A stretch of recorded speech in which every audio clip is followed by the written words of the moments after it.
Are you spying on the neighbors, Gil?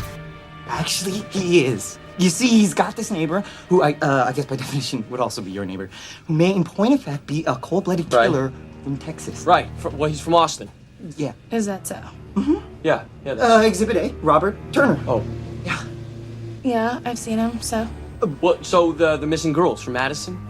On the news. Do you think he has something to do with that? He drives a car just like the one she was Which is last a 60s seen. era Mustang. A 60s era Mustang. Same color. And it's the same color. Yeah.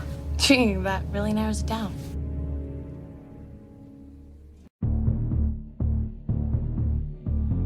Welcome to Now Playing Podcast Review of Disturbia. Okay, you're all set to go nowhere. A review chosen by Now Playing patron Ule Horve. You're doing great, man. You're doing great. Hosted by Arnie. You work from home.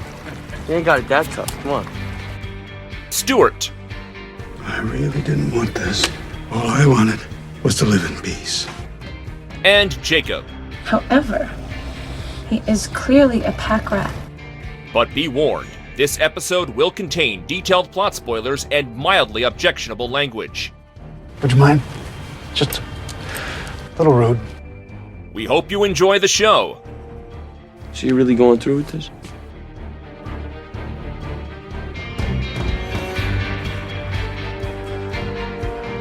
Today we're discussing Disturbia, starring Shia LaBeouf, David Morse, Sarah Roemer, Carrie-Anne Moss, directed by DJ Caruso. Throw on your pretty lies, we're in the podcast of wonder. This is the Now Playing co-host whose mind is in Disturbia, Arnie. And Stuart. And this is the co-host who reads books, substantial books, Jacob. And that's why I've been peeping through your bedroom window every night, Jacob. I'm so impressed that you read books. I can't wait to discuss that monologue. It's not creepy that I'm a peeping Tom. I love you. Woo.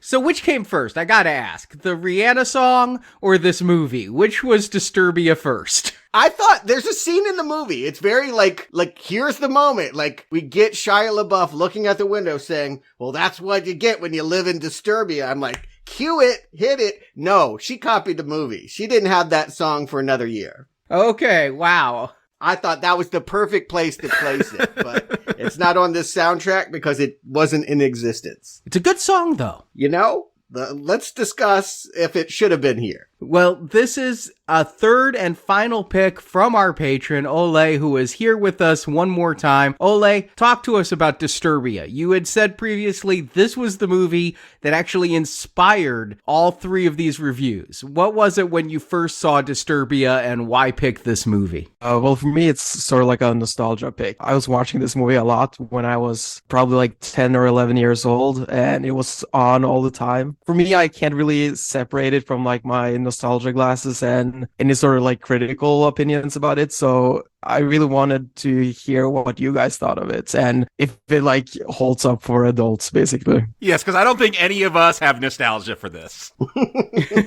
If this weren't your first Rear Window, the Fisher-Price Rear Window for the millennial generation. So do you still rewatch it a lot? Is that when you decided to pick this movie? Yeah, so I rewatched it a few years ago. It had been maybe like 10 years since I saw it last time. And I thought it still was like pretty good in terms of suspense, and I thought that it had a pretty decent like tone throughout. Like a lot of these types of like thriller comedies struggle with like having a consistent tone, and I thought that it did that pretty well still. So again, it'll be interesting to hear what you guys think. Well, I want to point out when this movie came out in 2007, you were 10 years old in 2007, and I'm just, wow. I had been married for like years by that point. But it was a hit. Critically and commercially, this thing was celebrated. I was shocked actually how big it was. It was number one at the box office for 3 weeks. 3 weeks it was number one? 3 weeks, you know. It somehow beat Nicolas Cage's Next and other kind of flop movies. April's not a very competitive time, but it was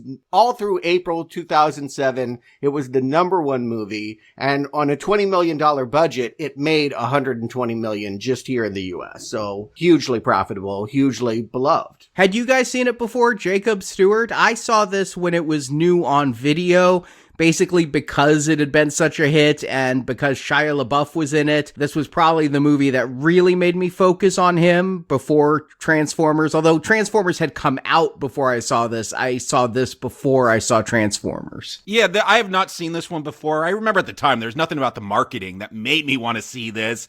And yeah, Shia was in that transformation stage. I remember seeing him in Holes a few years earlier, thinking, as an adult, like, wow, this kid is great as a teenage actor for Disney movies. But yeah, a few years later, I'm like, I've moved on. I don't care about Shia, especially once he gets into Transformers. Like, I feel like that changes the perception on him. Yeah, I think it depends on the time of your life. I had just moved to LA. I was within 12 months of having totally relocated to a new place, the capital of movies. There were so many movies playing everywhere. And I was, of course, trying to get a job in the industry. So it wasn't like I was opposed to seeing it, but it wasn't a priority and it just never happened. And I should say it wasn't long before Shia went from being a box office star to kind of being toxic. That like, oh no, I don't want to watch a Shia LaBeouf movie. And I think that held true for another decade until he kind of proved himself in indie parts. I actually think he is a very talented actor, but I wasn't a viewer of Even Stevens. Yeah, I never watched that either. And I do want to say, like, I don't have any bias. If anything, I have a pro-Shia bias going into this because, yeah, I've come around on him and I think he's a great actor, probably a garbage human being, but great actor. I will stand up for his acting. Mm-hmm. What did you guys know about anybody else involved in this production? This is, I think most interestingly, this is coming from screenwriter Christopher Landon, who seems to have a specialty for this. It's not surprising that he would take Rear Window and make it for tweens because that's kind of his shtick. He took Groundhog Day and made Happy Death Day. He took Freaky Friday and made it freaky. He likes to take these old nostalgia movies and rebirth them kind of as slashers, thrillers, what have you. Yeah, I mean, we've reviewed a lot of him. I had to look him up. It wasn't a name that just immediately registered, but he was the writer of most of those Paranormal Activity films we reviewed. He directed the marked ones. And yeah, I've seen Happy Death Day. We reviewed them. Happy Death Day to You. And I've seen Freaky. So this guy, you know, not a great track record with me, but not a terrible one either. He is a known quantity. Yeah, and again, is hitting our nostalgia zones. Like, this is the guy that's probably our age and has definitely seen the Touchstone movies. And, you know, anybody that's going to try to take on Hitchcock, God bless him. Like, that's a heavy load to lift. How you're going to do that? This guy clearly has no problem, you know, shaping things for a youth audience. Less impressive to me is director DJ Caruso. When I think of the films of his I've seen, I Am Number 4, I am not a fan. Triple X, The Return of Xander Cage, and then another Shia LaBeouf movie that came out after this one that I saw and did not like, Eagle Eye. I always confused Disturbia with Eagle Eye because I remember Comic-Con, Eagle Eye was a huge push. Like, the Wi-Fi system was sponsored by Eagle Eye, and so I always confused these two. Same director, same star. Yeah, I don't know how we haven't covered the Triple X series. I don't know, yeah. That seems like something that should have happened and probably will happen. With Fast and Furious? But yeah, you tell me he made the third one, sure. I'll find out one day. It doesn't inspire me. I will say this guy, his breakout film, he came in at the end of the sort of Tarantino, train-spotting, grungy 90s. It wasn't a 90s movie, but it felt like a 90s movie. It was called Salt and Sea, and it was about meth addicts out in the suburbs of LA, and Val Kilmer was in it. I don't know if you guys saw it, but that was sort of a buzzy little indie that was the movie that sort of got him into directing films. And yeah, it sounds like since then, he's taken on a lot of commercial projects that are suspect. He was also, just fun little plug for our Friday shows, second unit director on Another Stakeout. So maybe he got some of the ideas of voyeurism and looking through binoculars there. What was your original impression, Arnie, when you saw Disturbia? I remember liking it. I don't remember a lot. I mean, we're talking 2007. That was a long time ago, but I came back to it optimistic. Mm-hmm. Yeah, like I said, I came to this week thinking, yeah, it was definitely a critical hit, beloved. I always get excited when there's a generational touchstone. I know nothing about Twilight. Believe it or not, I geeked out. I'm finally seeing Twilight because I'll finally understand a phenomenon. So this is me trying to understand the Shia phenomenon and, yeah, why this movie was a big hit in 2007. Does it hold up? I hear that's the question of the day. Artie, let's find out how close it is to Rear Window. Give us the plot. Teenager Cale, played by Shia LaBeouf, has been sentenced to 3 months of house arrest for punching his Spanish teacher. Due to the ankle monitor he's forced to wear, Cale cannot leave his house or yard, or the cops are immediately notified. Cale's mother, Julie, played by Carrie-Anne Moss, cancels Cale's iTunes and Xbox Live subscriptions, leaving Cale with little to do to fill his excessive free time. With nothing interesting on TV, Cale turns to watching the reality outside his window, using binoculars to spy on his neighbors. While he sees some suburban infidelity and other little dramas, Cale's attention is focused primarily on 2 neighbors. First is a family that just moved in next door to Cale, including their teenage daughter Ashley, played by Sarah Roemer. Cale enjoys watching her undress in her bedroom, because that's not creepy at all, and laying out in a bikini by her pool. Second, Cale is fixated on Robert Turner, played by David Morse. The man is seemingly boring, spending a lot of time mowing his yard and gardening, yet Cale comes to suspect Turner is a serial killer that Cale saw reported on the news. First, Turner drives a classic blue Mustang, like one reported in one of the murders. The Mustang even has front damage, as was reported on the news. Then, one night, Turner brings home a woman, and Cale sees him chase her through the house in a predatory manner. While swimming one afternoon, Ashley catches Cale and his best friend Ronnie spying on her. She goes to Cale's house where Ronnie diverts her attention to Turner and the possible murders. Ashley joins the duo in their Scooby-Doo-like investigation of Turner. Ashley also becomes romantically involved with Cale. As Cale can't leave his house, it's up to Ronnie and Ashley to do all the reconnaissance. One afternoon, Ashley follows Turner to the store while Ronnie breaks into Turner's garage, where he finds a bag that contains blood and hair and smells like a rotting corpse. Turner becomes aware of the teens surveilling him and becomes agitated. Cale even gets the police to search Turner's garage, where they find the bag Ronnie saw. In it is a dead, rotting deer that Turner says he hit on the road, which also explains the damage to his car. Cale's mother, Julie, goes to Turner's house to try and smooth things over with her neighbor, but Turner attacks her. Turner then breaks into Cale's house and attacks Ronnie with a baseball bat and takes Cale hostage. Cale is saved by Ashley. Cale goes to rescue his mother in Turner's house and discovers definitively that Turner is the serial killer, as dead bodies and mementos are kept in a secret room in Turner's house. Turner attacks Cale, who defends himself by stabbing Turner with garden shears, killing the serial killer. Due to his heroics in uncovering and stopping Turner, Cale is released from house arrest. He can now leave his yard and continue his romance with Ashley without binoculars. As credits roll. As we get started, I want to just preface by saying I ended up watching this movie twice this week because I also wanted to hear the commentary, and it was featured both the director and most of the cast. Shia was there, the female lead was there, Ronnie called in briefly, a very problematic technical connection there. But one thing that became clear, it wasn't a very good commentary. I can't imagine it would be. Talking mostly about goofing off and just pranks they pulled on the set. But it sounded like a pretty chaotic shoot. And one thing I just heard in the background was they had to keep going back and reshooting a lot of things to put at the beginning. This movie is going to take, I think, a very long time to get to the murder because they just kept adding scenes that they hoped would explain things. And one of the last things they ever filmed was this opener here with Shia and his dad. Thank God you explained this to me, because I had no idea. I also watched this movie twice, no commentary, just watched the movie twice. And especially on the second viewing, I'm like, I don't understand this opening with the fishing. Stuart, you've often said that the first scenes, the first words are so important in a film.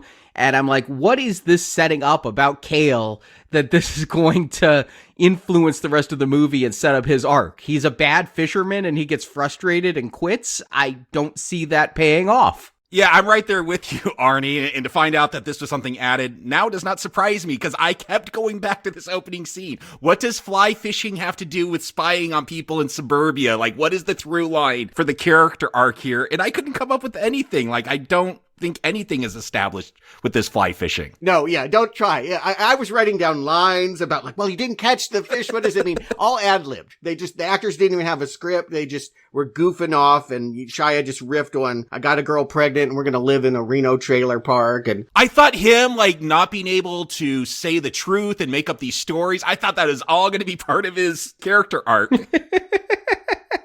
Me too. Yeah, I ask you. Let me just cut to the heart of it. Is there anything about the fact that he was driving and they were on a cell phone? Does he have any guilt about killing his father? And is this the story about dealing with family guilt? I couldn't find it.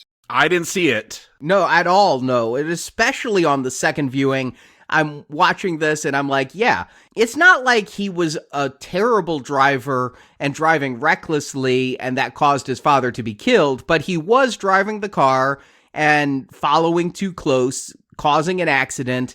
But at no point do I see guilt play out with him. There's a little bit at the beginning of him dealing with losing his father, but that is short-lived too. It's not like this is him looking for a father figure and then realizing that father figure is evil or anything like that. All of this, listen, it's a great car crash. I think it's well framed, it's exciting, it's brief, but I think it's well done. And yet that's all I can say about this opening is that it looks cool, but I don't think it impacts the film. Yeah, it doesn't teach Cale to keep his eyes open. That's not what's going to motivate him later to look through those binoculars. It's just, yeah, an accident happens and it sets up the home arrest thing, but is that the only reason it's in here? That's how it feels to me. What it sounds like is ultimately they liked it because it's a grabber. And it is. I will just say that this movie, its toughest scene is this opener, because you just think, you know, I didn't know how we would get to Jimmy Stewart with the broken leg. And this is the way that they're going to do it, sort of, long-windedly. Yeah, my memory was not very good as to why he was stuck in this thing. And I thought for sure this was going to paralyze him or at least give him a broken leg or something to keep him in the house. Right. Yeah, couldn't they have done that? Couldn't we have just cut from this car accident to him in a cast? And, we could have just done something more classically Rear Window? Well, I will point out, I mentioned the screenwriter. There is another one here, and that was the one that they talked about in the commentary. So it sounds like whatever Christopher Landon turned in might have gotten extensively rewritten by Carl Ellsworth, who had done Red Eye and soon the Last House on the Left remake. And Christopher Landon said that one of his big inspirations for this was Martha Stewart on House Arrest. So it was always going to be a house arrest story. Yeah.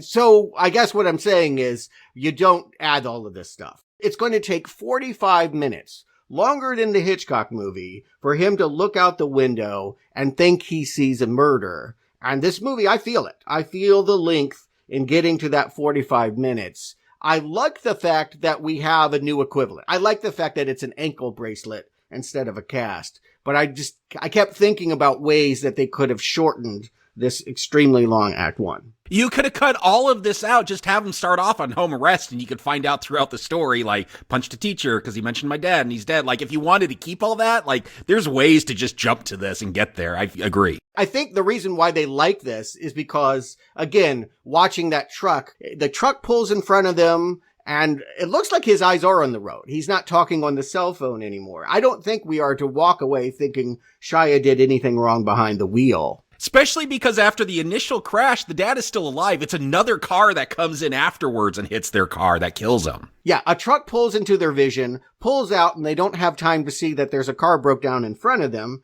They hit it, they flip, they're okay. And then, yes, another car that's also, blinded by this vehicle on the road crashes into them, and dad is not okay. And then we have, a scene a year later with Cale obviously still struggling with that, still depressed. Again, I think that we aren't to judge him. That he punches out this teacher feels completely correct because the teacher, evoking his dead father for why he's not paying attention to Spanish seems incredibly insensitive.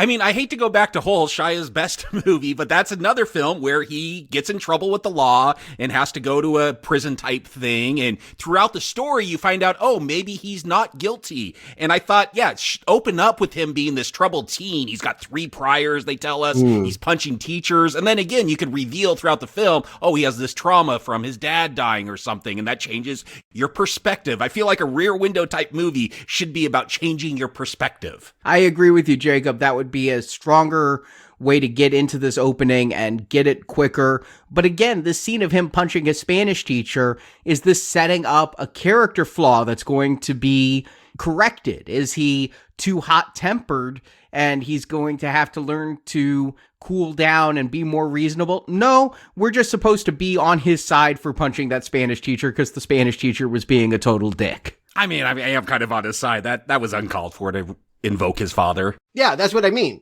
We don't judge this character. Even though he, quote, killed his dad and got himself arrested, and he's a felon, not his fault. I mean, I think this movie works overtime to keep us on Shia's side. It doesn't trust us to take in the information and have our own opinion. But Stuart, you talk about how slow this opening is, and that's been my complaint about both the 2 films we reviewed the past 2 weeks. Rear Window, I felt it took a long time to get moving, and especially Body Double with all that following. I really felt the length here.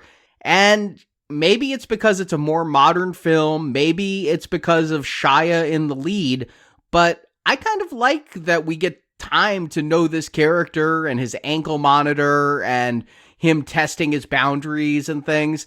I'm not feeling the length the way you described it. I am wondering when the plot will kick in, but I think Shia has a lot of charisma and on-screen presence, and I just kind of enjoy the opening antics here. Yeah, I agree. When you get Shia marking out his boundaries and testing like how far he could go with that ankle monitor, it's like not hilarious, but I feel like I'm in a good place. I like Shia's presence. He's, again, a good actor. I think he's a correct choice. You could choose other people, but like he's not bad in this role. So I don't mind this time, just spending with them as he, gets his Xbox disconnected and just goes through some of those teen issues of being under house arrest. Well, I mentioned when watching Rear Window, I don't see it as a thriller. I see it as a love story that uses a subplot of a thriller to inform how we should feel about the lovers. And maybe you could apply that here. We are going to spend a lot of time on, again, they just feel like they have to justify everything. So,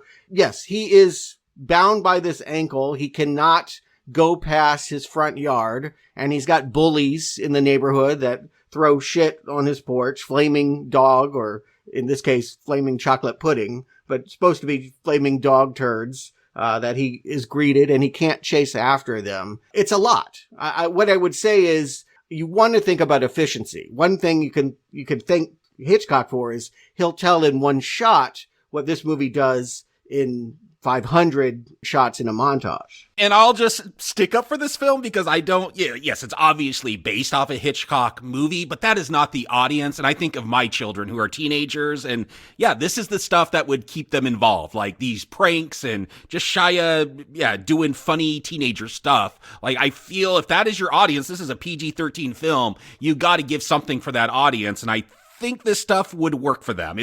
I agree as an older gentleman, like I want conciseness and get to the point, but I watch my girls and what they consume, and they like just people goofing around like this. And it works for me, and I'm a long way away from being a teenager. I'm just kind of enjoying the antics. And Carrie-Anne Moss, man, I feel bad for her in this movie. It took me a double take to realize that was her. Yeah, I mean, I think of her, I think of Memento, I think of The Matrix, of course. Here, she's completely underserved in this role, completely casting way too high for the role of the stereotypical mom. But I'm liking that they're setting up why he turns to voyeurism. I don't know why he doesn't have any single-player Xbox games. Without Xbox Live, he can't play anything. But she cuts the cord literally to his television, grabs some scissors, and forces him to do housework, and maybe it's the songs too. Like you said, Stuart, a lot of this is montage. We've got some upbeat songs. I can't say I really know the artists. At one point, I think when he's mapping out the yard, I had to look. It sounded like it was Adam Sandler singing. It wasn't. It's just this song. You know Afro Man. Oh, of course I know Afro Man. I mean, Jay and Silent Bob Strike Back. I know Afro Man. But you know Afro Man. Yeah, come on. Here's the thing. No, I don't mind a leisurely opening. I love movies that take their time, but everything needs to be important. And what I would say is that a lot of what's being set up here has no bearing on the plot that kicks in. Like, he has this whole scene where he goes into his dad's office and, like, is he going to find something? Like, I thought that was going to be a really important scene. That office does not matter. I thought his mom would get mad because he went into the office. It looked like the office hadn't been touched. Yeah, I thought there were a lot of tropes that could have been invoked there. Nothing matters. You say that confidently. To me, it was a question. The office is where he goes to peep on the girl. So is there something about the guilt he feels about the dad in any way related to the obvious guilt? Because he doesn't totally love the fact that he's a peeping Tom. You can see that she'll start to take off her top and he'll look and then he'll look down, look away, and then he'll look back. I mean, I see a conflicted character, but they've set up the place that he does his peeping as the place that maybe he has some residual guilt. Again, if you think that he feels guilty about killing his dad. I'll say this, with the editing, this feels like a film made for a younger audience because it's very quick editing. A lot of times I had to rewind, like, what were they commenting on there? And yeah, I feel like when he's peeping, you're saying, oh, does that have to do something with his father's location, with his office? I feel like he goes to different parts of the house to peep. I get a really hard time, like, just understanding the geography of where he's moving around, which is a very small space. I should be able to follow it. I agree with you, Jacob. You say, Stuart, he's spying from his dad's office. Maybe he's spying on Ashley from the office, but I couldn't keep track. He's going all around the house. He's doing 360-degree surveillance, unlike the last two movies we reviewed where it's one point of view, one window they're looking out of. He has binoculars in every room of the house. He's watching a neighbor that's behind them, Turner. He's not a next door neighbor. He's like the two backyards bump up against each other. And yes, he's watching Ashley, who is this new neighbor who just moved in, and the hot girl next door. Yeah, I want to drill into this because I think it's really important. Hitchcock famously had one sound stage, and it felt that way. It helped create the illusion that, yes, you are in fact watching from a director's point of view. Actors perform for you in windows. And here, it's a composite. Everything you're seeing with Shia in the house is on a soundstage in Hollywood. The front yard is one neighborhood in the suburbs, and the backyard is another. And so you never have shots that can unify, that it's all the same place, that it feels like the location is a character, which is something that I felt very strongly in Rear Window. And that here, because it's broken up between montage and you can't have a dolly shot or a tracking shot that will follow from backyard to front. It does just feel, I don't know, what is this suburbia? Where is everyone in relationship to one another? You don't have a strong directorial sense of that. And this is called Disturbia. We're going to reveal all the disturbing things that go on the supposed normal suburbs. And this is reduced to like one scene where Cale is going to show his friend Ronnie, like, the neighborhood. Like, here's this couple and they're cheating on each other. And here's those kids that pranked me. They're watching porn. And like, because I'm thinking Rear Window, like, we're always going to go back to these characters. No, we're only going to go back to Robert Turner and Ashley. Those are the only neighbors that matter in Disturbia. I would argue that the Greenwood boys count a little bit. They are the director's actual children. So he puts them in a lot. They're here as comic relief. They're the ones pulling the pranks, throwing the water balloons and lighting the shit on fire. If they're his kids, they do fine acting. When Shia is chasing them down the street and they're like, you said he couldn't leave his yard. I believed it. But this is a story mostly about teen romance. And they say on the commentary numerous times the inspiration was Say Anything, which is a teen romance movie I really liked when I was growing up. I don't see it in the story of Cale and Ashley, but that is what they were going for. I mean, you could say John Cusack's kind of a stalker in that one, showing up with that boombox. A little bit, but I don't remember Lloyd Dobber watching Ione Skye without her knowledge. He keeps an eye on her at the party and she finds that cute, but No, nothing like this. This, again, like so many movies we're reviewing right now, is absolutely creepy when he's watching her undress in the bedroom. I mean, is it? I asked that question. It's weird to me because I grew up in an era where we were encouraged to do that. Like the 80s was just full of, you're supposed to go on panty raids and just totally violate women's privacy. And that's what being a guy is. Woo hoo hoo. And yes, now suddenly we live in an age of caution. Thank God. I want to say it's good that we finally put the pause button on that. But I don't know when I watch teen youth-oriented stuff whether I'm supposed to think badly of Cale for looking at a girl naked. I couldn't read that. I'll just say, yes, you should feel badly about this, but he's also a teenager. I don't know. I was a teenager where you're ruled by your hormones, and if there was a hot neighbor undressing, I'm just going to say I was a teenager. I've matured since then. But so, yes, the stuff he's doing is creepy, but it's also like I could give it a pass. Yes. I could see that as normal human behavior for a teenage boy. Yeah, I don't think it's creepy because he is 17. Yeah, I agree. It's not as creepy as some of the other stuff. And I mean, you mentioned we're encouraged to do panty raids. I just think the epitome of this is Revenge of the Nerds, another movie I'm surprised we haven't ever covered, where they install cameras to ogle at women. I mean, that's highly illegal. That's what I'm saying. That was normal for us as kids to see in movies. Yeah. Porky's, get into that shower room and look through the faucet hole. Yeah. Again, all the time, the messaging was, you should be working really hard to see women naked. So you're telling me that this is about making that feel creepy? I don't feel that. I feel like this is genuinely a girl next door kind of romance, and it's cute. This is a meet cute that he keeps wanting to look at her, and that the first time he wants to talk to her, he has to get arrested because those kids, the Greenwood boys, baited him into running past the perimeter. And now, we have the cop coming in and handcuffing him right when the new girl has shown up. So a lot of what we see is, riffing off the fact that she's too good for him. Yeah, I don't think they're playing it creepy in this movie. I'm just saying that I can't get past my sensibilities of finding that creepy. I could go with when he watches her by the pool. She's out in a public area. It doesn't look like they have a privacy fence he's going over. I can excuse that a lot more. And at least Shia, he does seem a little bit conflicted. He does take the binoculars down for a minute when she starts to undress. And B, from what we can tell, he only sees her back. So it's not super, super invasive.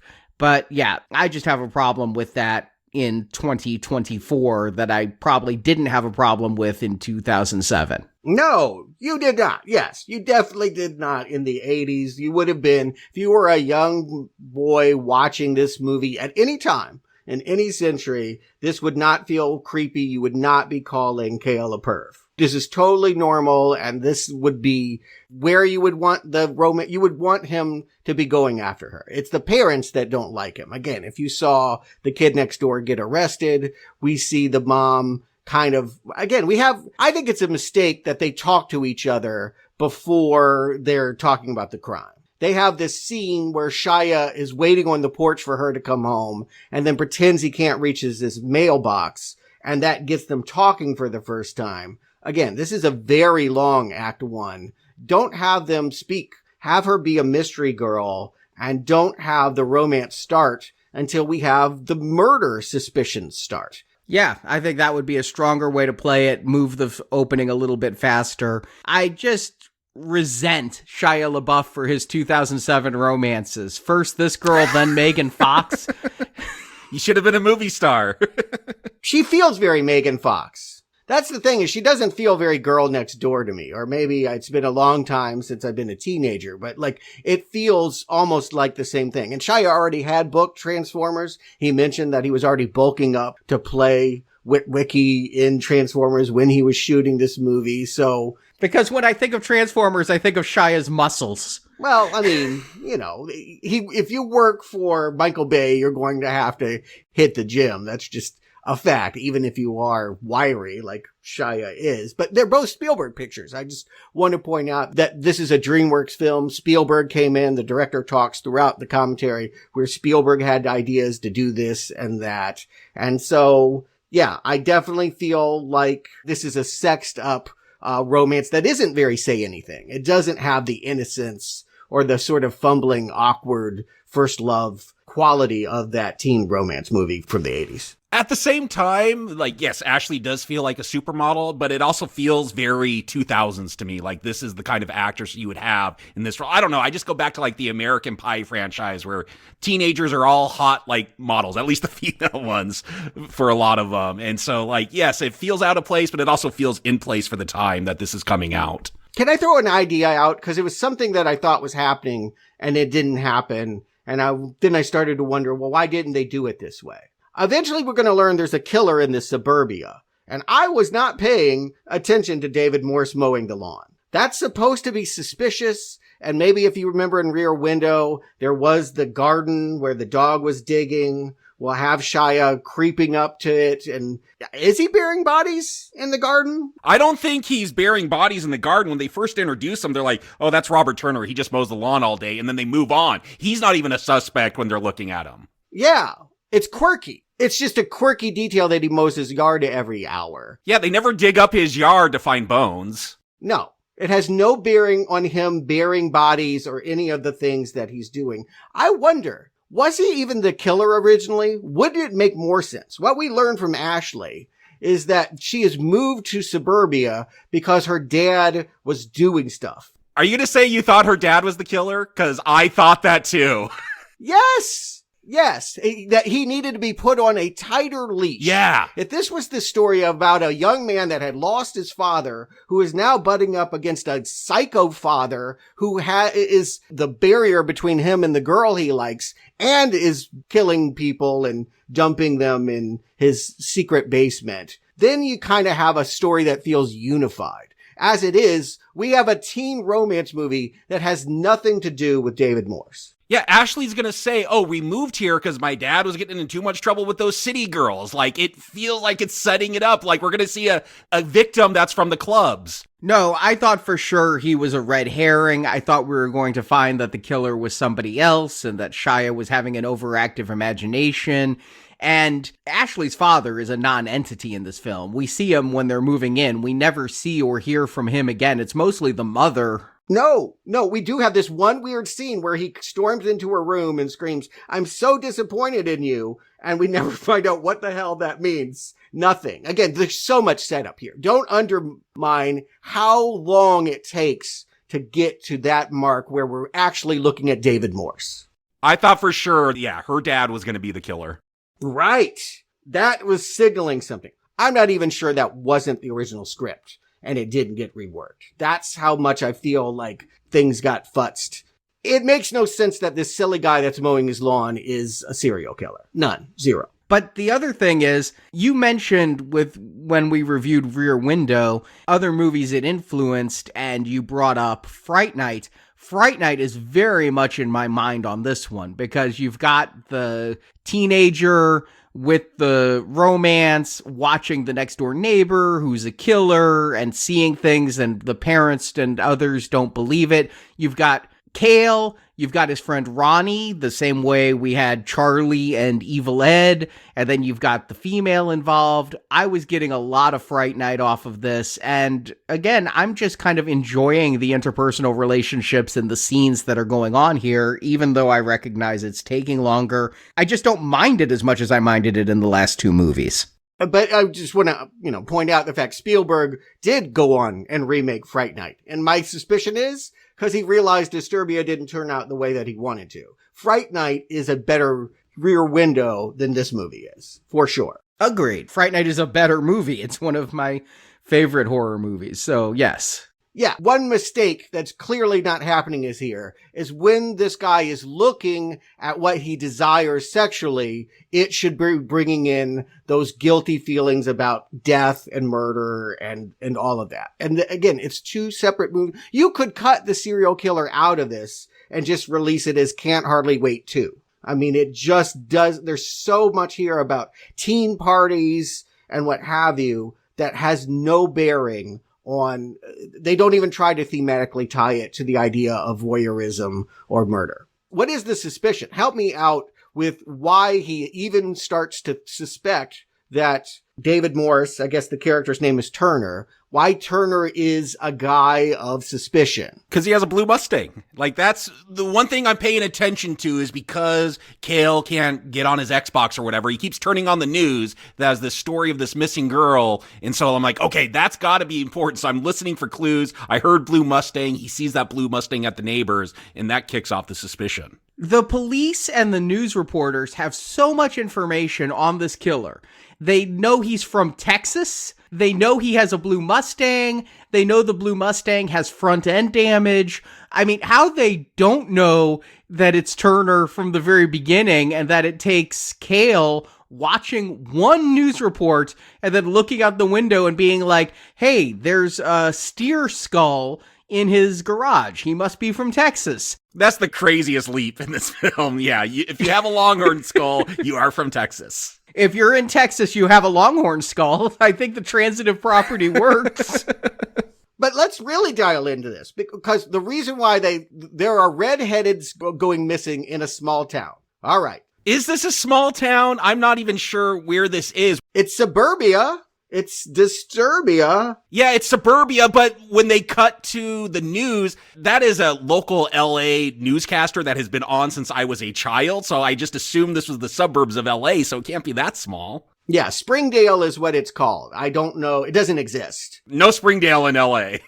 Yeah, it doesn't exist. But my take is it's far enough away from a major city to feel like a small community, and that all the women being targeted aren't from clubs in LA. He's not going into the city to hunt. He's doing it in Springdale. Maybe I'm wrong on that. I mean, there's the expression, you don't shit where you eat. And if he's just picking women from that suburb and they know what car the killer drives and everything, the police have absolutely no excuse for not knowing it's this guy. I thought he was going in the city to pick his victims. But they call her a club girl, so I'm assuming he's going into the city to find victims and then bringing them back. Yeah. Okay. Well, then let's go with that. We're going to help this movie as much as we can. So he is close enough to a major city that he's going into clubs, and valets have seen a girl that is identified as missing getting into a blue Mustang. They didn't get the license plate again, but they know the car and they know that it's dented, and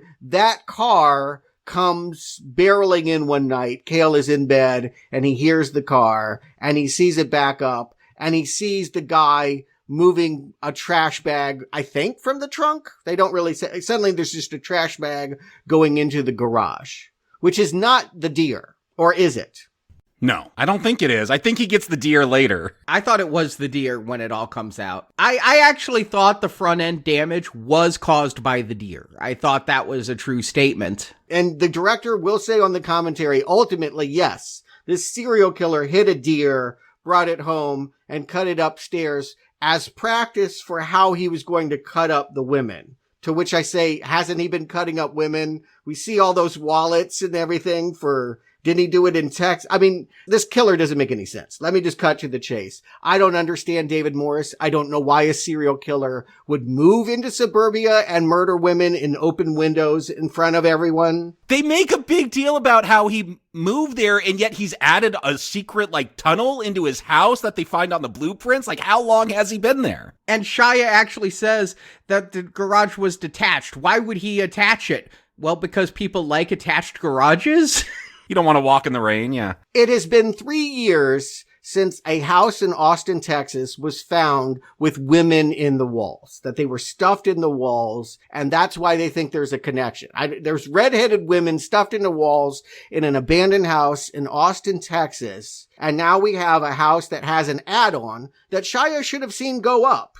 He's been there the entire time in suburbia. This guy could have only been there in the last 3 years. And he would have noticed a major construction happening across the street. Or maybe he doesn't because he was on Xbox. Maybe that's the point, is you don't notice anything in your suburban surroundings until a cute girl moves in or mom takes away your video games. But I feel like this guy is hiding in plain sight, and it really is preposterous that he would want to be there to do the way that he's doing. You would want something far more secluded, and you would not do it in suburbia. Yeah, the only thing I can say to wanting to be more secluded, my biggest problem with Turner is he's a completely unmotivated killer. We just have to chalk up he's a psychopath, And when I think of that, I think about like Jeffrey Dahmer, who was in his apartment letting corpses rot and his neighbors could smell it and things. And he just wasn't that smart of a killer to try to hide his activities and not do it in his home.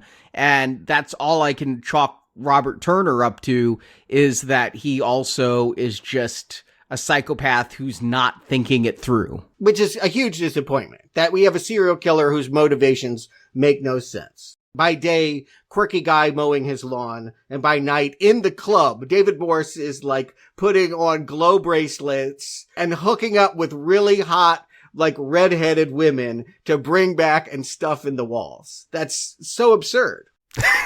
With that hair, there's no way he's going to a club with that hair. It is, and that entire house has to smell like death. You can't bring women back there and expect them not to run out. Right! I don't care how much Glade you got. I guess I thought they were going to go much closer to Rear Window, and I'm like, oh, maybe he's new into the serial killing game. Like, he's just started abducting women, but no, by the end, he's got like whole halls of mementos from all his victims. Yeah, hundreds of people. He's presumably moving around the country and doing this in, 3-year spurts all this time. And he's just now come to what I presume to be SoCal. But it really doesn't make a lot of sense that he would operate in this way. But it's a huge gimme. I will try to give it to this movie that we have an absurd serial killer, and Shia is just going to be the only one to be tapped into what's happening in his neighborhood. But yes, he knows from a news report a red-headed girl has gone missing in a blue Mustang with a dent in its fender, and that car is across the street. And so the next thing that happens, that they see a red-headed girl come to the house, and he's whining and dining her. At one point, he has a knife behind her back, but he's just cutting off the price tag of her dress. But she eventually, and again, this is like 50 minutes in the movie, eventually is running, screaming around in the windows, and that makes Cale think that she was murdered. Until he sees the redhead leave. But yeah, initially you see this woman running around the house. Is it some kind of weird sex play, or is she in danger? But, and I want to just jump to the end, we will find out that her stuff is in the house, and there's a red wig, and we don't have the scene because David Morse just flat out... Did David Morse put on the wig and drive away with it on? No, they told him, you need to do drag, and he's like, I am absolutely not doing that for this movie. It would be absolutely ridiculous for a 6'5" man, because David Morse is a big dude. Okay, good point. Yeah, he is. There's no way you're going to mistake him for, manic pixie girl here. But yes, that he was supposed to be the one pretending to be the redhead, getting back into her VW bug, just as a performance for Shia, because he knows that Shia is watching him, and he wants to create the impression to Shia that she lived and went back home. But that's what happened. I don't think he knows Shia is watching at this point. He does. He does? Yes, they don't show David Morse in it, but he is the redhead getting in the car. Oh, I'm aware of that. We figure that out later, but I thought he was just doing it in case anybody was watching. I don't think he knows that Cale is watching yet. I think he does, because he shows up the next morning in his house, and this feels like the mom is like, oh, I had a flat tire, and I feel like David Morse has been following her and slashed that tire to give her a ride to, like, threaten Cale. Yes. Absolutely. And we had a moment where Shia's looking out the window, looking through the windows in the binoculars. I see nothing, I see nothing, I see nothing. David Morse looking straight at me. Like right there. That is the moment where we know that there's no ambiguity. And again, that was something that Hitchcock played with in that slower opening, is maybe this is all Jimmy Stewart's imaginings. Maybe what's wrong here is not the neighborhood, but this man that's a peeping Tom. And I'm watching this, we're like almost an hour in, and yeah, we've talked about the pacing. And to me, like, this is obviously teenage Rear Window, like made for teenagers. So the fact that they have the killer like come in instead of the last 3 minutes, like in Rear Window, and confront Jimmy Stewart, like I thought that was interesting. Like halfway through, oh, we're going to have the killer like antagonizing Cale throughout the film. And like, I am an actual threat. I don't know. It put a different spin on it that just grabbed my attention in a different way, to know that the killer was on to the voyeur as well for more than the last 3 minutes of the film. Just like in Fright Night. I've only seen that once. I'll have to go back and watch it. You definitely go back. It's a great movie. But yes, part of what happens is the vampires can't get into your house if they're not invited. So he romances the teen's mom, and suddenly he can get in the house to get the teenager. Yeah, they do it very expertly. And again, Spielberg knows that. He remade Fright Night. He wanted Disturbia to have those qualities. Carrie-Anne Moss is just a weird fit into this movie. We think of her as Trinity, but apparently she had just had twins. She was breastfeeding on the set. She was in a very motherly mood, but she doesn't feel like a suburban mom. And I don't understand her relationship to Shia. Like, she's a realtor that wants him. I don't know. They're always mad and not talking. She's selling houses at night all the time or something. Shia's always alone at night. Again, I keep going back to, does she blame him for the husband being dead? You would never know that husband is dead if you didn't watch the first 5 minutes of this film. Like, neither of them seem to be in mourning. Neither of them seem to be troubled by this. There seems to be animosity between them that you'd see in a normal mother-teenager relationship. Your room is a mess. Help out around the house. That kind of stuff. Never, you killed your father. I'm without a husband. But if the dad died and you feel bad about that, like you're somehow responsible, maybe not guilty of it, but you know, if you had done something different, he wouldn't be dead. And suddenly your mom is dating a guy who feels like a serial killer. Yes, that feels like a good thriller premise. It really doesn't go beyond this scene. No, I thought they were going to be dating for the rest of the film. We have a scene of him bringing in the groceries. What he ultimately does is he moves on to the girlfriend. If that doesn't spook you, I'm going to go to Ashley, because throughout this time, they have been falling in love. We've had some long scenes of Ashley making other teenage friends. This is all summer break, so I don't know how she knows anyone at the high school, but she met some of the people he doesn't like in high school, and now they're having a big party. I don't know where the parents are. I don't know why this is happening, but he ends up setting up a sound system and blasting Minnie Riperton's Loving You as a way of fighting back, which was already a spoiled joke. That is a terrible song to play. I mean, with that high-pitched shrieking vocal, that would ruin any party. Party killer for sure. But that was already a joke. Like, there was already a Visa commercial where the joke was that got played at a football stadium and all the fans stopped cheering. I don't know if you remember that commercial. Nope. But No. it predates this movie, so they were just basically stealing a commercial that everyone knew at the time. Like, I don't know. Long story short, I'm not into this romance. I don't buy it when Shia and her fighting over an iPod, and he says the reason why I'm a peeper is because I know you best, and I know that you like to read books and look in the mirror too long. Like, that doesn't translate as they should be together. I do appreciate that Ashley's response is that's either the creepiest thing or the sweetest thing, because that whole time I'm like, you are so creepy right now, like admitting to all this peeping, like she should run from you. Yeah, I'm agreeing with that. And yet, because these two do have a little bit of chemistry, despite the script, I like their romance, not because of the script. I don't think it works. I feel like the fix is her dad is the killer. And then that creates some tension about dating her. But otherwise, why they can't have a romance? Why does he care? Why does he care that there's a serial killer across the street? Well, you get this scene, like, after he makes this creepy monologue, they start making out, and he keeps cutting back to David Morse, like, chopping something up, and I'm like, are they missing this? Is this, like, in their head? Is this, like, who are these jump cuts for that we're going to David Morse cutting something up if they're not seeing it? Because this should be about them perceiving things, not us seeing it objectively. What you're talking about is in the room above the garage, there is plastic sheeting on the windows. They spatter with blood, and he tears down that plastic sheeting, puts it in a blue bag, and drags it bloody into his garage, and that was the deer. From a long time ago, should be said, from weeks ago, the deer that he actually ran over, he finally chopped up and left in this garage, knowing they would be looking at it, knowing that they would call the police, and thus he would have an alibi. Everything in this movie is a little bit too easy. The romance is too easy because there's no obstacles to them. Her parents don't like him, but that never becomes an issue. And this killer is completely unmotivated and yet super smart in how to defend himself. And it is too easy for Cale to figure out he is the killer. As for why Cale cares, I chalk that up. I mean, Stuart, you and I were investigating drug dealers when we were kids. I just take that as teenage ambition. Yeah, that there's a side of him that wants to...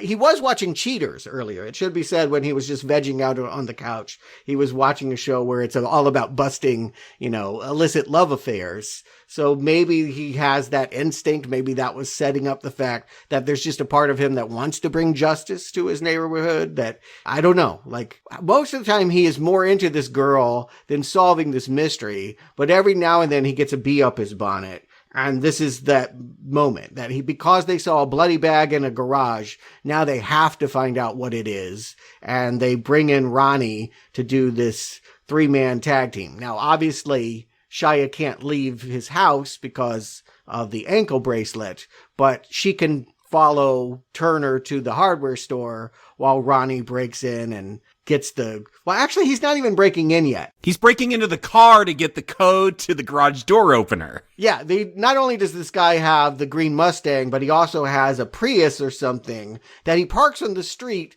but has a garage clicker with a code on it that they need so that then they can get in the garage to see what's in the bag. But doesn't he break into the garage to get the garage door code? That was what was confusing me. Or is this car on the street? No, he breaks into the car. Yeah, it's on the street. It is confusing. You're right to be confused. That's right, I saw that. It's a 2-man garage, and yet he's not parking his second car in the garage. It's on the street, and then they have the code to go in there later. None of this is really working. I would just say that none of this is adding up to a cohesive killer, and it feels like almost everything David Morse is doing is baiting teenagers. He knows they're watching, and he wants to trick them into thinking they're seeing something, and then pulling the rug out and saying, see, it was just a dead deer. Yeah, you have this scene. I understand that this is not made for me. This is made for teenagers, and so I'm trying to meet it on that level, because I do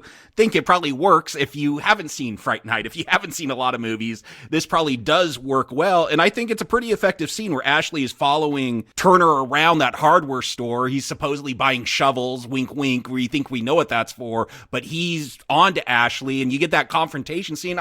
David Morse, maybe because he is such a big guy, there is something scary and threatening about him, and he's good. I don't know, as far as a junkie serial killer thriller goes, like this scene where he confronts her in the car and takes the keys out, I don't know, it works for me. It's scary. He's a threat. I'm wondering where this is going to go because he knows that they're on to him. What does he want? That's truly what I'm wondering at this point. It seems like he's doing things suspicious to bring their eye to him, like he wants their attention, and then seems to resent it at the same time. So I can't follow him. Well, I think he wants to say, I know you're on to me, and it's best if you just leave me alone, or you're going to end up like that redhead. Right. Yes, it is a threat that he's both sexually coming on to this pre-adult and at the same time saying, I'm doing you a favor by saying, look away. I won't kill you if you just let me go about my serial killing. And I do love the fact that even though it's 2007, iPhone hasn't quite happened yet. The cameras don't have video recording technology. He's got to do this rig with a baby monitor and a camcorder and give it to Ronnie and be like, go over there so I can watch you while you get in the garage and try to recover the cell phone you left. Yeah, he's got like an antenna to get the reception of that camcorder. It's crazy. Yeah. Only in 2007. Yeah, I do actually enjoy the retroness now of the tech in this, because it reminds me of a lot of equipment I used to have back then. I was doing video podcasting in 2007, and it was like really taking me back. The iPhone in 2008 changed everything.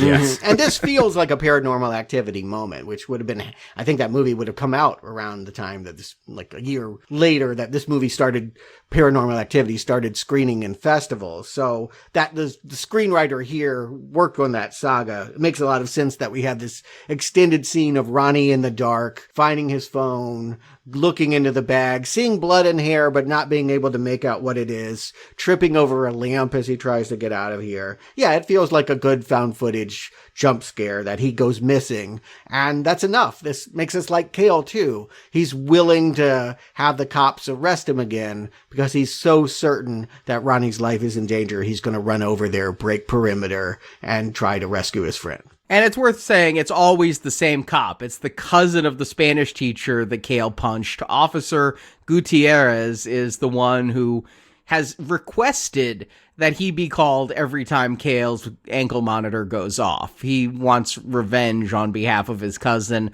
But even Gutierrez starts to believe a little bit of what Cale is saying when Cale is like, look in the garage. When they go to Turner's house, the front door was ajar.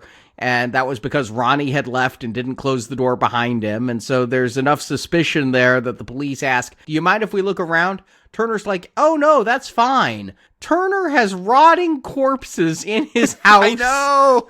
Maybe that's why he has the deer, right? Like the deer, if I just have a dead deer here, you think the smell comes from a dead deer. That's the only thing I can say is that this is how the man covers his tracks. But again, if this were your operation, if you had this impulse to build a house of dead club girls, you would not do that on a crowded neighborhood street. You just wouldn't be here. It doesn't make any sense. Why don't you be in the city where the clubs are? Yes. You call this Disturbia, and I am trying to, like, what are you saying about the suburbs? And right. I don't know. We don't all have serial killers living next door. That's not a regular thing in the suburbs. I think that's why people move to the suburbs, so they don't have the serial killer living next door to them. And it would be more interesting if he was doing this in the city, but there were some clues, and that the Ashley and Ronnie had to follow him into the city and find this other location. It would provide more intrigue, but yet it would take away from the whole suburbia danger type thing. But I did think Ronnie was dead. I will just say that I thought this movie, it had a tough opening where it killed the father. And then we have this moment, earlier Ashley had programmed into Cale's phone the ringtone "Me So Horny." So every time Ronnie is going to call Cale, we're going to hear that Two Live Crew song. When we hear that song, it has the right, like, suspenseful jump of like, oh, yeah, where is he? And then, like, we see on the monitor, he's dead. Like, it looks like, I'm like, where is that? I did not catch, but the reason why he knows he's in the closet is because he's laying next to the Twinkie tower. Yes. Oh, I didn't notice that. Earlier, Cale had made a whole tower glued together of Twinkies, and that's where the quote-unquote body is. So he looks in there, and of course, it's just Ronnie pranking him. This was an effective jump. Yeah, I did catch the Twinkie tower, and I'm like, wait, does this mean Turner is in the house? That he brought Ronnie's body over to put next to the Twinkies? And then it turns out that Ronnie is just playing a very unfortunate joke, which, if you are actually stalking a serial killer and just raced out of his house to avoid the cops, I don't think anybody would be playing this joke the way Ronnie does. Ronnie seems at that maturity level that he would. I'd buy it for Ronnie. I agree. Ronnie, yes. Ronnie has that vibe. And keep in mind, Ronnie has been somewhat doubting. He doesn't live in the neighborhood. He hasn't been seeing as much. And there always seems to be an explanation for it. Here's where I can't follow it. With Hitchcock, I always knew that things were not conclusive yet. We thought that the wife was dead, but we could not really be sure until the end. Here, I feel like we know, as soon as the guy is going after Ashley at the hardware store, like, we know he's a killer. Yes, we absolutely know this guy is dangerous. And so why is Ronnie, like, not taking that seriously? A good question, but maybe that's just Ronnie. I don't know. That feels like a teenager thing to do. Like, yeah, I didn't have a problem with Ronnie's response. That felt like his character. And you got to have someone making light and doubting this. That helps ramp up the tension. Why wouldn't they call the cops? I kept wondering that throughout the film. Yeah, he has a relationship with Viola Davis. She's the one that put the ankle monitor on him. I thought she's obviously not the star she is today. So my thinking that she would become this major character in this, like there was a cop character they consulted in Rear Window, but she basically is just here in the beginning and the end. It's where I would go. If I were a kid and I thought there was a serial killer living across the street from me, I would give my tips to the person that put the ankle bracelet on me. I actually was shocked that they didn't have a scene earlier where he calls the cop. I guess they have that and they go in the garage, but I thought that was going to happen earlier where he was always going to try to go to the cops and they're like, no, here's a rational explanation for this behavior. And so they stop responding and he's going to be on his own, but that never really plays out. Yeah, it's done only in this moment looking for Ronnie, because where is Ronnie? And finding a dead deer, I'm sorry, doesn't change the fact that you haven't found Ronnie yet. Yeah, I know. I was wondering that same thing. I'm like, you still haven't found the missing kid. Keep looking. Yeah, but anyway, my point is, and maybe this is a point about teenagers, they're not being very logical about this. They're not doing the things that I would do if I were in this situation, which makes it just hard for me to relate to how this is going down. It feels foolish that they've gotten themselves into this kind of situation. And it seems that the cops have come, they've searched Turner's place, they found the dead deer, they don't believe Cale, Turner is cleared, and everything seems like Turner is free to keep killing and not worry about anything. When Turner goes and does the thing that is going to make him the biggest suspect, Julie, Cale's mother, goes over to try to make it so that Turner won't press charges against Cale, and Turner is going to physically attack her and tie her up. Again, a completely unmotivated move. You can only say this guy is a psychopath, which makes me wonder how he got away with killing for as long as he did. Yeah, I agree. Where's the method in all of this? She's not even a redhead. I'm not tracking why all of a sudden, when it will completely expose him, he's bashing Carrie-Anne Moss's face into the door and dragging her downstairs in his house of horrors. Other than we're just at the climax, folks. It's been 90 minutes. And here we are. What's weird to me with this climax, it feels like Ashley drops out of the film during the time, like, you put her in danger and Cale's got to go save her. And I feel like, no, she's just chilling next door during most of this. That's what the mother is doing, though. The mother is the damsel in distress in this case. Ashley, Cale said, go call the cops, even though his ankle monitor is already going to call the cops. And yeah, she does just disappear, and this becomes strangely about Cale and his mother, who was not really a character in this film, but just an entity. Again, I know from just offhanded comments watching the commentary, a lot of things changed here at the end. They had to go back and track some things that had gotten lost, is the way it was put. But yes, if you're made this much of the movie about teenagers in love, you don't make the mom the damsel in distress. That feels like a really weird, concession for Matrix fans, that we just want more Carrie-Anne Moss in this movie. If the killer were dating her, here's how you do it. She goes over there and then she sees the woman in the vent that is, wrapped in plastic and goes, oh my God, my son was right. You are a killer. And then he starts attacking her because he has no choice but to cover it up. You've now got a plausible climax. Yes, that makes perfect sense and is what should have happened. That's so much better than zoom in and enhance on this video footage. Instead, she's just drinking tea and suddenly she's, being thrown around like a rag doll. Meanwhile, the son is not looking at that. Even though he's been staring into that window this whole movie, Ronnie mentioned that when he was running around with the camcorder, he had some extra footage, and wouldn't you happen to know it, the camera just fell in a way that he could see through the vent at a body that was wrapped in plastic. That's just, I don't know why they thought this was the fix. This is not the fix. That was too much.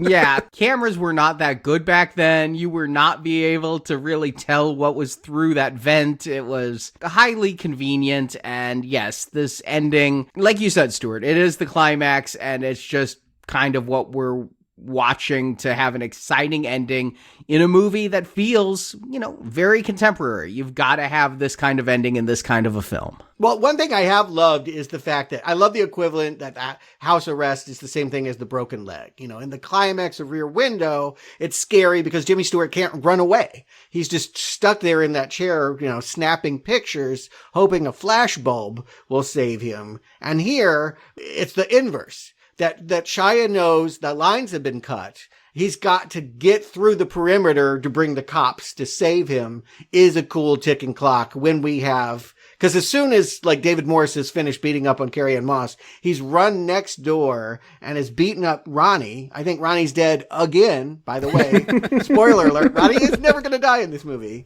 But yes, he's killed Ronnie in my mind and is coming up the stairs. And now this kid's got to get out of the house and call the cops because the line is cut. This is when we have Ashley. Yeah, it feels really weird that at one moment Ashley is saving him, undoing the duct tape.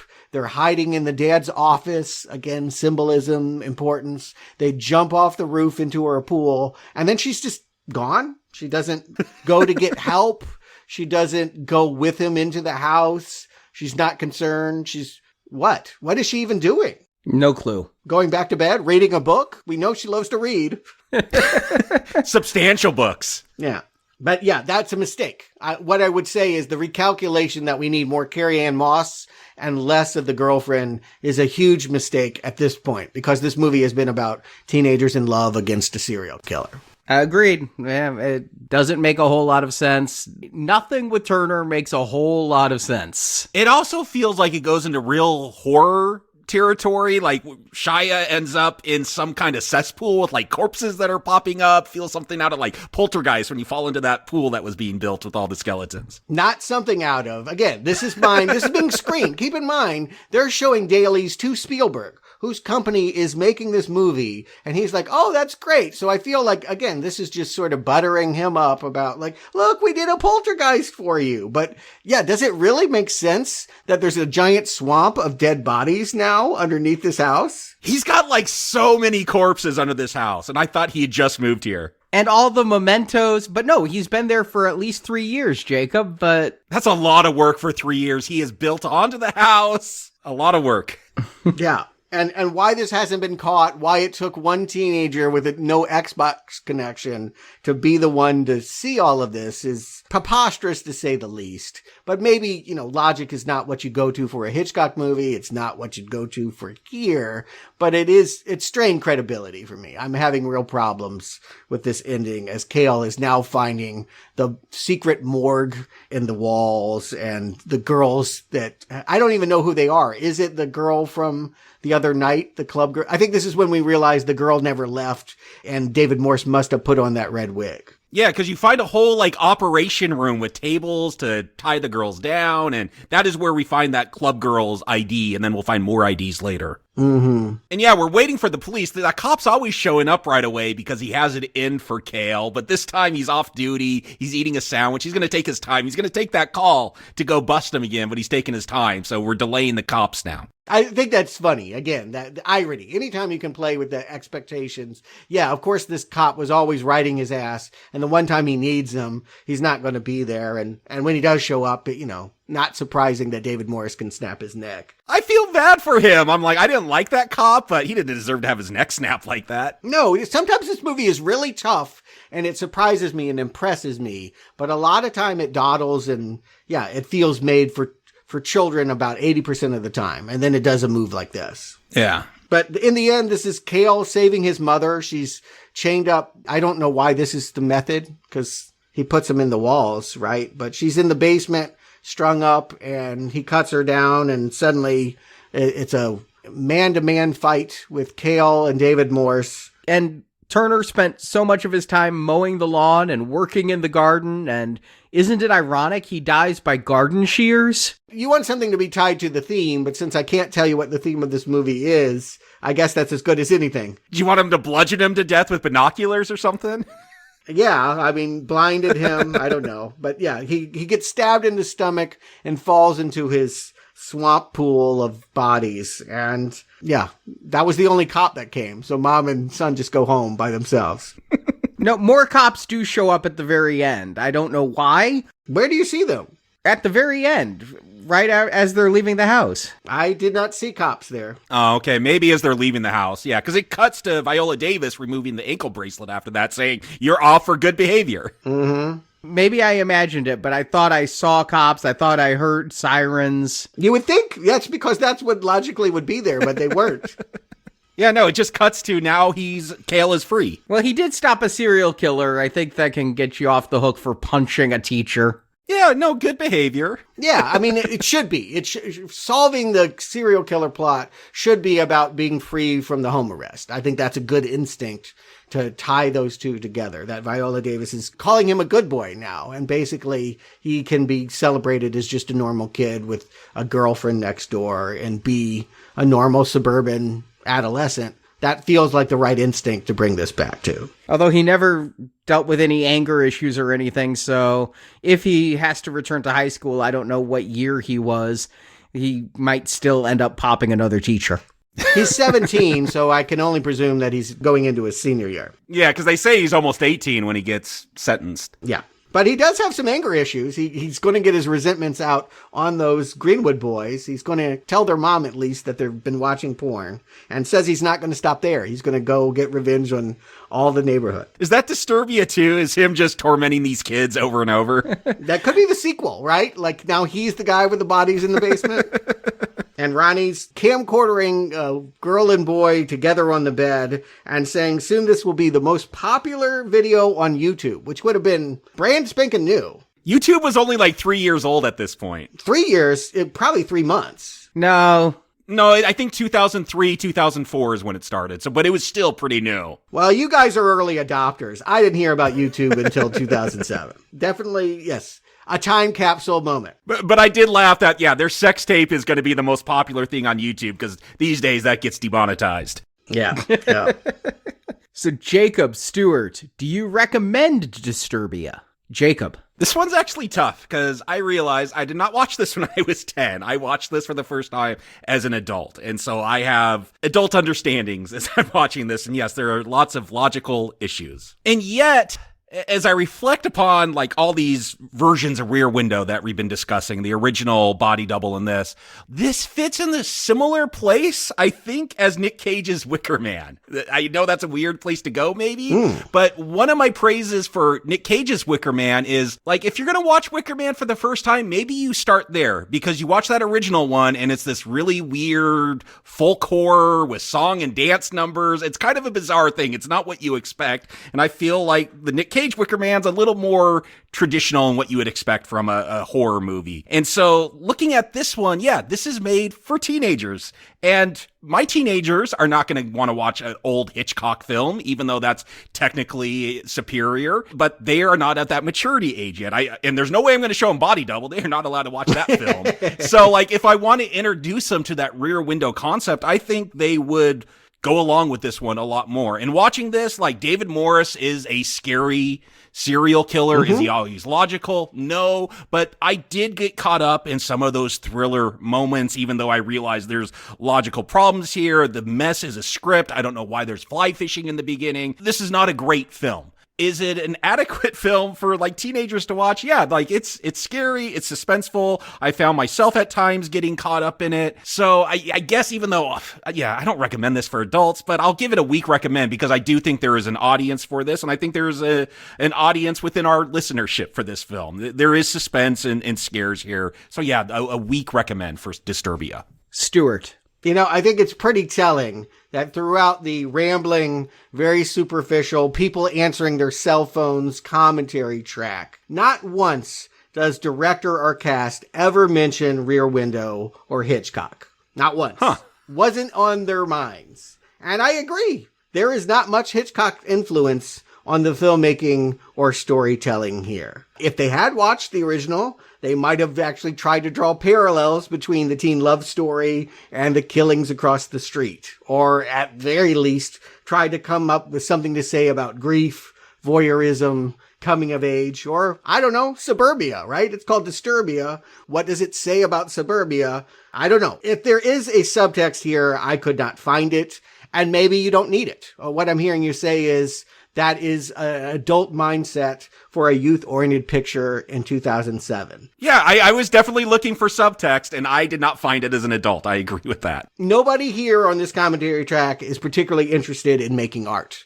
They want to have a good time with a say-anything romance and just some cheap thrills. which would be fine if I found this movie suspenseful or action-packed. But strangely, what's weird to me is then, why does Disturbia deliberately follow that Rear Window pace? Why does it take so long to get to the thrills? 48 minutes is 18 minutes longer than Hitchcock took, and we all said Hitchcock certainly took his time. So I don't know why this movie dawdles, if its whole point is to get to the good stuff and give young people the thrills that Hitchcock obviously dispensed in a more leisurely manner. If anything, the slowness gave me more time to poke holes at the logic, to see that how absurd it is that the serial killer would choose to live on this busy neighborhood street and cut up redheads in open windows. That just, why would he do that? But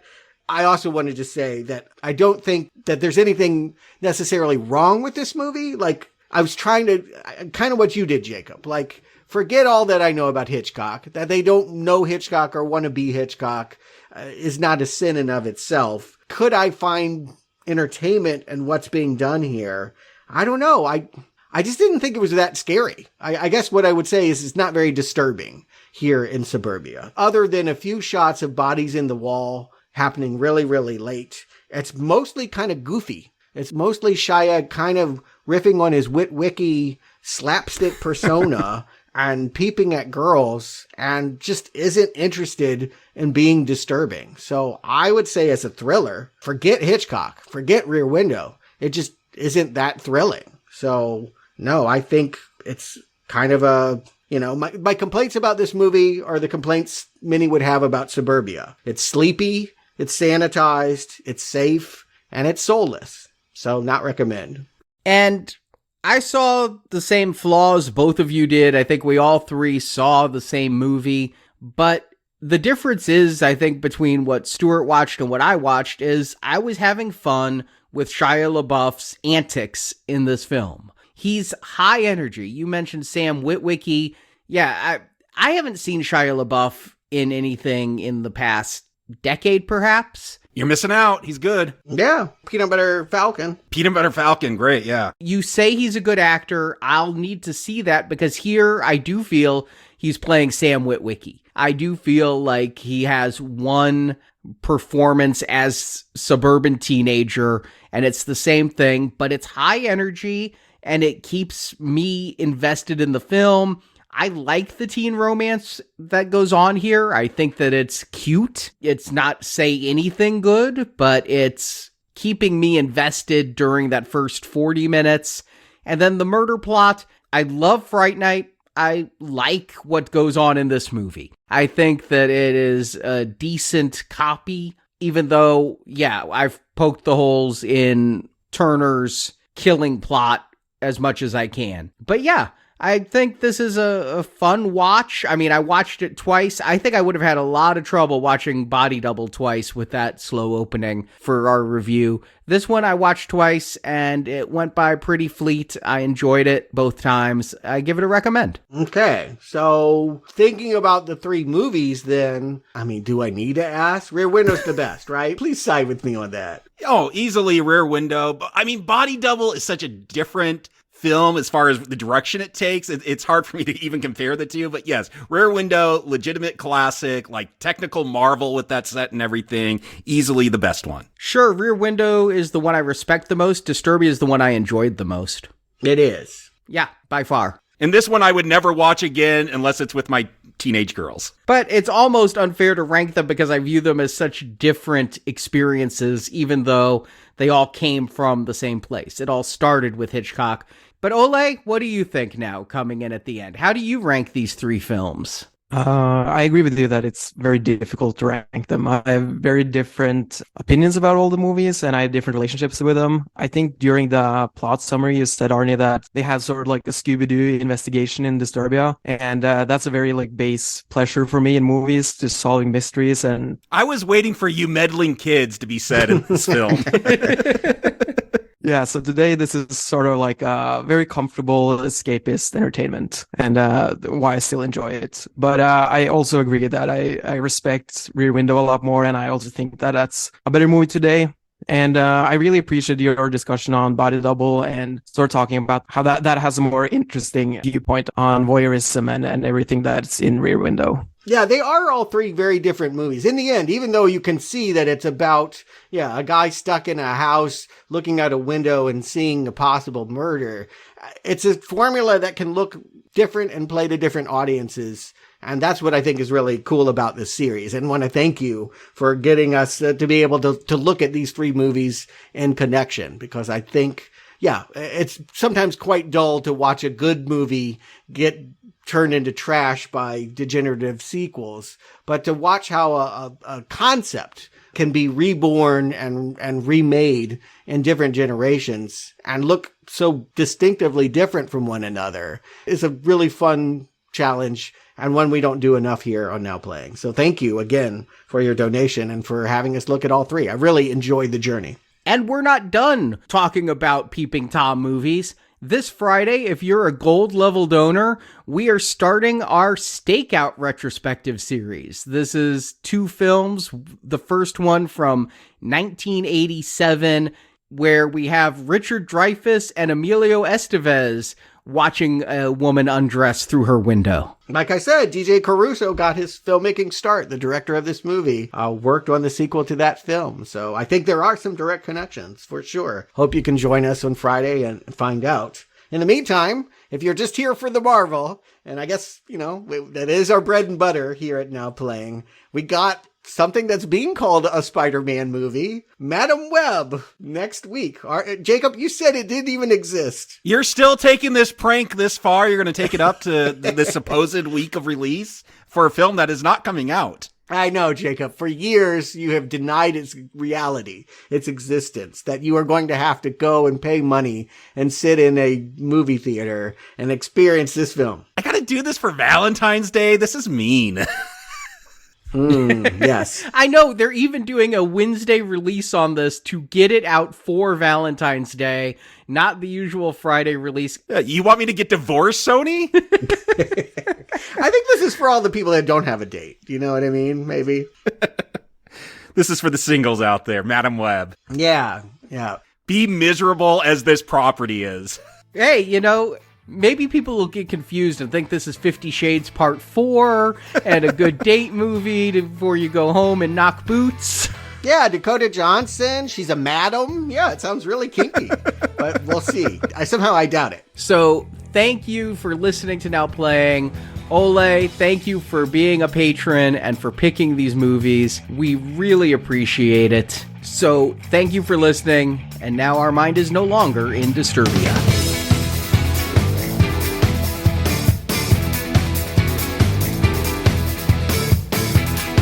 For an interesting night and day. Guess this is as far as you go. Thank you for listening to this Now Playing Podcast movie review. You're good to go. Okay. There you go. We hope you enjoyed the show. Thank you so much. You've just been so great about all this. And a special thank you to Ule Horve for his amazing support of Now Playing, and for picking Disturbia for our hosts to review. You're my hero. And come back to NowPlayingPodcast.com next Tuesday for another all-new movie review podcast. Just check my schedule. Help us spread the word about this show by leaving a 5-star review on Stitcher, iTunes, or your podcast store of choice. Pen and paper. Write this down. Want more reviews like this one? In the archives section of NowPlayingPodcast.com, you'll find more than 1,000 in-depth movie reviews from our panel of hosts. Okay, just relax, okay? That's 60 gigs of my life. Support from listeners like you keeps Now Playing Podcast on the air. Find your passion, Kale. You can donate directly by tapping the support button at NowPlayingPodcast.com. Where else are you gonna get this kind of entertainment? Need more Now Playing?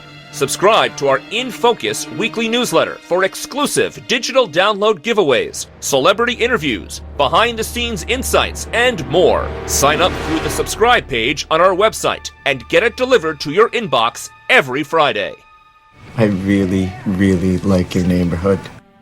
Now Playing Podcast is produced by Arnie Carvalho. I don't know who you think you are or who you think you're dealing with. Associate produced by Jason Latham. I'm just doing my job, okay? Now Playing is edited by Heath and Arnie. It's working, right? Now Playing credits read by Brock. Yeah, I know the tone. The opinions expressed in this podcast are those of the individual hosts and may not reflect the views of Venganza Media Incorporated. Do you want to talk about anything? Nothing. Venganza Media Incorporated is not affiliated with, and this podcast has not been prepared, approved, or licensed by any entity that created the film analyzed herein. I really feel obliged to tell you that I rather enjoy my privacy. All movie clips and music included in this podcast are the intellectual property of their respective copyright holders. They are included here for the purpose of review, and no infringement is intended. That's either the creepiest or the sweetest thing I've ever heard. Now Playing Podcast is an exclusive trademark of and may not be used without the express written permission of Venganza Media Incorporated. Are we cool? Cool. Now Playing is a Venganza Media production, copyright 2024. And no part of this show may be reproduced, repurposed, or redistributed without the written permission of Venganza Media Incorporated. All rights reserved. Shift's over.